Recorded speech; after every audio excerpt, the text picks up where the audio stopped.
Good morning student. Previous class में हमने श्रेणीक्रम संयोजन और समांतर क्रम संयोजन का सूत्र सत्यापित कर लिया। आज मेरे दो छोटे टॉपिक हैं।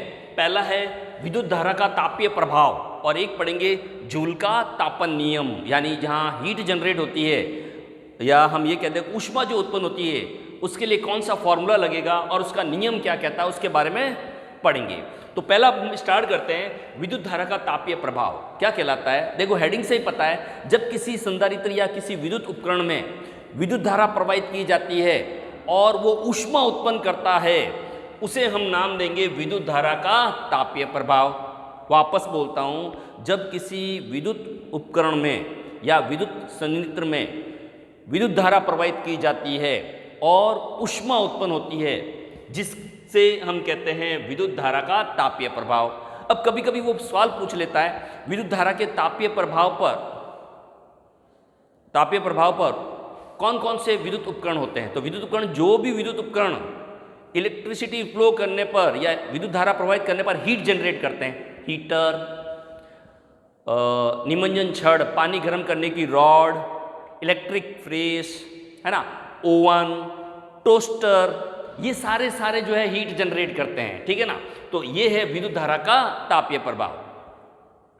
विद्युत धारा का तापीय प्रभाव क्या होता है, उस पर आधारित उपकरण है। वैसे देखा जाए तो नॉर्मली अगर हम बात करें तो काफ़ी लॉन्ग टाइम तक अगर इलेक्ट्रिक बल्ब, फैन या कोई भी मोटर अगर यूज़ में लेते हैं तो भी हीट जनरेट होती है, पर हम उसका यूज़ नहीं लेते हैं, है ना। तो हमारे लिए यूज़फुल वही रहेंगे जो हीट जनरेट करते हैं। नाम याद करने आपको, heater, oven, toaster, electric fresh, ठीक है ना। ये सारे जो होंगे जो हीट जनरेट करेंगे उन सब के नाम आप डिवाइस के लिख सकते हैं। तो ये तो कहलाएगा विद्युत धारा का तापीय प्रभाव। अब हम यहाँ पढ़ते हैं हीट। हीट का मतलब होता है ऊष्मा। ऊष्मा जो होती है उसके लिए अगर हम बात करें तो उसके लिए एक फॉर्मूला है हमारे पास में। हीट को हम, जो ऊष्मा, उसको हम पावर से भी रिप्रेजेंट करते हैं, P। पावर जो होगी हमारी वो आएगी जितना पोटेंशियल डिफरेंट है, कितने आवेश उसमें प्रवाहित हो रहे हैं, अपॉन T। अब हमने एक फॉर्मूला किया था I = Q/T। फर्स्ट विद्युत धारा का जो किया था उसमें हमने धारा की निकाली थी I = Q/T। तो मैं क्या करूं, इस फॉर्मूले इसकी वैल्यू रख दूं तो मेरा बन जाएगा PVI, यानी जो पावर होगी वो आपके इससे रिलेटेड होगी। तो एक ये फॉर्मूला आपको लर्न करना है और इसके बेस पे नंबरिकल क्वेश्चन आपसे पूछे जा सकते हैं। सेकंड, अगर हम जूल के तापन नियम की अगर बात करें तो हमने एक फॉर्मूला किया था V = पोटेंशियल डिफरेंट जो हमने निकाला था W, work done upon Q। तो ये वर्क जो हो रहा है मैं इसको रिप्रेजेंट कर रहा हूँ W से, तो W = इसको इससे मल्टीप्लाई करेंगे V × Q,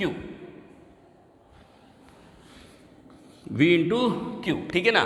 अब V × Q आ गया और Q की वैल्यू अगर हम निकालें इस फॉर्मूले से, मुझे Q की वैल्यू चाहिए, तो फॉर्मूला क्या है, I = Q/T। क्या बन जाएगा मेरा, Q = IT। अब ये W किसके इक्वल हो जाएगा, VIT। मैंने ये इक्वेशन जो है इससे इसमें रिलेटेड कर दिया।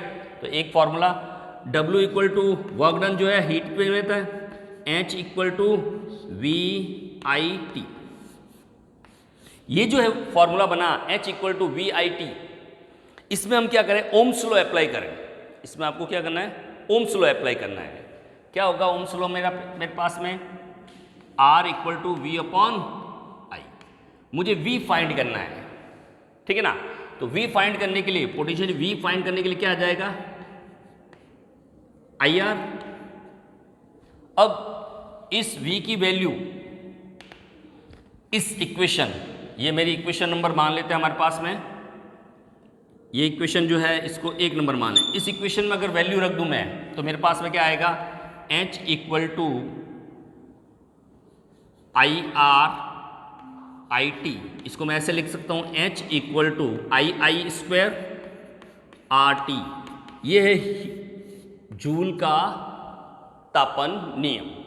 अब नियम क्या कहता है, इसके 3 पॉइंट याद रखने हैं। पहला, उत्पन्न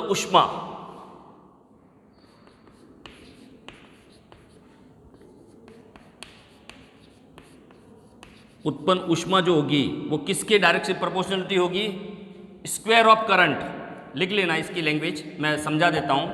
स्क्वायर ऑफ करंट का मतलब हो गया जो धारा होगी उसके स्क्वायर के समानुपाती होगी। समानुपाती का मतलब हो गया अगर धारा बढ़ेगी तो हीट भी बढ़ेगी। सेकंड आ जाएगा, हीट जो है डायरेक्टली प्रोपोर्शनल टू है प्रतिरोध। आर को हमने प्रतिरोध कहा था, प्रतिरोध बढ़ेगा तो ऊष्मा बढ़ेगी।